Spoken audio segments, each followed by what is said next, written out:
Hello friends, welcome to defence matrix. तो the Hindustan times द्वारा एक रिपोर्ट पब्लिश करी गई है जहां पर ये दावा किया जा रहा है कि जो लॉकहीड मार्टिन है ये सीरियस नज़र आ रही है अपने C-130J-30 एयरक्राफ्ट की मैन्युफैक्चरिंग लाइन को इंडिया शिफ्ट करने के लिए। तो यहाँ पर बेसिकली लॉकहीड मार्टिन के जो वाइस प्रेसिडेंट हैं बिजनेस डेवलपमेंट में, उनके द्वारा ये चीज़ कोट किया गया है और इसी पर ये रिपोर्ट जो है बेस्ड है। तो बेसिकली ये अपने एयरक्राफ्ट को पिच कर रहे हैं इंडिया के MTA कंपटीशन के अंतर्गत, जहां पर दो और जो दावेदार हैं ये एयरबस और एम्ब्रेयर हैं। लॉकहीड मार्टिन के पास एक प्लस पॉइंट जो मिलता है वो ये मिलता है कि इनके जो C-130J-30 एयरक्राफ्ट्स हैं ये पहले से ही इंडियन एयरफोर्स के साथ सर्विस में है और इंडियन एयरफोर्स इन प्लेटफॉर्म्स की परफॉर्मेंस से काफ़ी ज़्यादा सेटिस्फाइड है। चाहे ये ऑपरेटिंग कॉस्ट की बात हो, चाहे ये अवेलेबिलिटी रेट की बात हो, चाहे ये क्रिटिकल मिशंस में एक्सेप्शनल परफॉर्मेंस की बात हो, ये प्लेटफॉर्म इंडियन एयरफोर्स के वन ऑफ द फेवरेट्स हैं।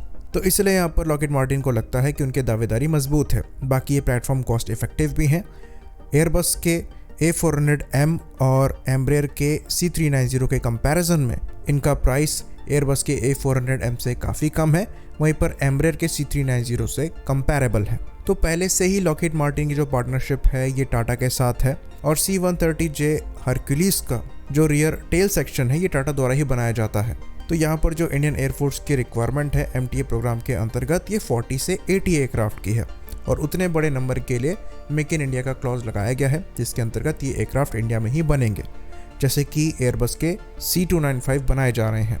बाकी एम्ब्रेयर ने भी यहाँ पर अपने C390 को इंडिया में मैन्युफैक्चर करने की बात कही है, जिसके अंतर्गत महिंद्रा के साथ उन्होंने कोलैबोरेट किया है। वहीं पर बात करें एयरबस की तो फिलहाल इनका कोलैबोरेशन टाटा के साथ ही चल रहा है, जिनके साथ ये अपने C295 एयरक्राफ्ट बना रहे हैं। लॉकहीड मार्टिन की बात करें तो इन्होंने अभी तक अपने पार्टनर के बारे में ज़्यादा जानकारी नहीं दी है, पर लॉन्ग टर्म में अगर इनके कोलैबोरेशन को देखें तो ये टाटा के साथ ही रहा है, जिसके अंतर्गत इनका जॉइंट वेंचर एग्जिस्ट करता है जिसे टाटा लॉकहीड मार्टिन एरोस्ट्रक्चर्स लिमिटेड कहा जाता है, जो कि हैदराबाद में बेस्ड है और वहीं से C-130J के रियर एम्फेनाच या फिर टेल असेंबली को बनाया जाता है।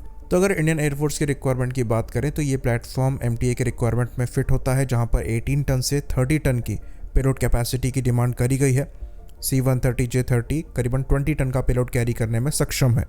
वहीं पर इसके कंपैरिजन में जो दूसरे प्लेटफॉर्म है वो ज़्यादा पेलोड कैरी कर सकते हैं, जहां पर C390 अप्रॉक्सीमेटली 24 से 27 टन का पेलोड कैरी कर सकता है। वहीं पर जो एयरबस का A400M है ये 37 टन का पेलोड कैरी करने में सक्षम है। तो इस MTA प्रोग्राम से बेसिकली इंडियन एयरफोर्स AN-32 को रिप्लेस करना चाहती है और ये भी कहा जा रहा है कि IL-76 को भी रिप्लेस करना चाहती है।